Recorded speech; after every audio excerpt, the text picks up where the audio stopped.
Estate और एक बहुत ही interesting research real estate companies पर अरमान करके लाए। In fact specially Mumbai based real estate companies या जो मुंबई का ट्रेंड है वो रियल एस्टेट के लिए क्या बता रहा है, अरमान बताइए। ये सबसे पहली बात, ये हमने रिसर्च करने के लिए चैनल चेक किया है, एनुअल रिपोर्ट पढ़ी है और रिपोर्ट्स पढ़ी हैं, जो दूसरी ब्रोकरेज रिपोर्ट्स है उन सबको पढ़ी है। उन तीनों को मिला के जो कैलकुलेशन आप Oberoi realty, Macrotech developer, Godrej properties, ऐसी कंपनियां, इन पर फोकस करना है। अब रीजन क्या है? एक तो सबसे पहली बात जो कॉमन चीज निकल के आ रही है कि जो मुंबई रियल एस्टेट की जो कंपनियां हैं वो एक हिस्टोरिक अपसाइकिल, मतलब एक बहुत बड़ी तेजी के ट्रेंड में अब आने का पूरा अनुमान है। एक तो जितने हमने ब्रोकर से बात करी, जितने भी बात करी, सबने एक ही चीज बोली कि जो प्रीमियम क्वालिटी के घर हैं और जो ब्रांडेड कंपनियों के घर हैं वो वहां पर उनको अच्छी खासी डिमांड दिख रही है। ये तो एक चैनल चेक हुआ। अब कुछ एक डेटा जो मुंबई प्रॉपर्टी मार्केट के लिए आपको जानना बहुत ज्यादा जरूरी है, जैसे कुछ एक खास डेटा है। जैसे अगर हमारे पूरे कुल देश में जो कुल वॉल्यूम है उसका 10% मुंबई प्रॉपर्टी मार्केट का है, लगभग 23% जो बिक्री होती है वो इसी रीजन से होती है। और अगर आप एबिटा की बात करेंगे, ऑपरेटिंग प्रॉफिट, जो लगभग 33% सिर्फ इसी रीजन से होता है। उसी के साथ साथ अगर आप 2021 का डेटा देखेंगे तो 2021 में बीएमसी ने जो बिल्डिंग परमिशन के जो चार्जेस होते हैं उससे लगभग 14,200 करोड़ रुपए कमाए हैं। अब ये वाली बात तो जो हमारी चैनल चेक हुई, डेटा की बात हुई। अब बात आती है एनुअल रिपोर्ट की। अगर आप अभी हाल ही में ओबेरॉय रियल्टी और मैक्रोटेक डेवलपर दोनों की एनुअल रिपोर्ट रिलीज हुई।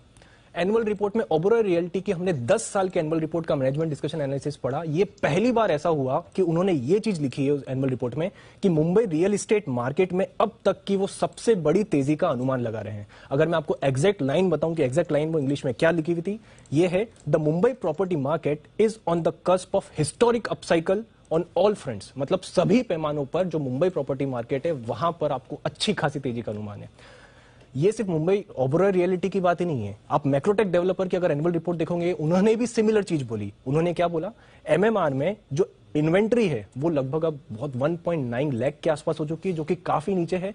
और जो अब इन्वेंट्री 30 महीनों से भी नीचे आ चुकी है, तो वो एक कंपैरेटिवली बहुत अच्छा बेस बन चुका है जहां से आप इस मार्केट में अच्छी खासी तेजी अनुमान कर सकते हैं।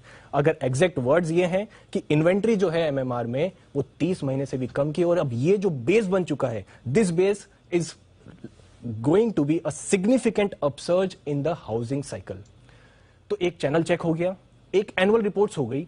उसके साथ साथ जो क्रिस वुड साहब हैं, जो जेफरीज के हैं, जो अच्छे खासे माने जाते हैं इन सेक्टर की तेजी को पकड़ने के लिए, उन्होंने भी हाल ही में रिपोर्ट में सेम बात यही कही कि रियल एस्टेट सेक्टर अब एक सुपर साइकिल के लिए तैयार हो चुका है और मोस्ट प्रोबेबली अब ये साइकिल जो है ये अच्छे लंबे समय तक चल सकती है। तो ये तीनों को मिलाकर हमको ये कंक्लूजन निकलने में आ रहा है कि रियल एस्टेट मार्केट, और वो भी प्रीमियम कैटेगरी का, मुंबई में अच्छी खासी तेजी आने सकती है। बिल्कुल, मुंबई रियल एस्टेट मार्केट और स्पेशली प्रीमियम कैटेगरी तो ये बता रही है कि एक बहुत ही बड़ा मूव आने के लिए तैयार है। बट अक्रॉस द स्पेस आप रियल एस्टेट में एक्सपेक्ट करिए कि सेल्स अच्छी रह सकती हैं। ऑलरेडी कुछ ट्रेंड्स हमने देखे थे। ऑफकोर्स पिछले साल थोड़ा स्टैम्प ड्यूटी कट का भी रिलीफ था और कोविड के बाद कई सारे इंसेंटिव्स भी दिए गए थे। इंसेंटिव्स तो अब वापस ले लिए गए हैं, बट सेक्टर एक नई तेजी में आ रहा है, ऐसा अनुमान लगा रहे हैं। और ओबेरॉय रियल्टी देखिए किस तरह से स्पाइक करते हुए दिख रहा है इस समय।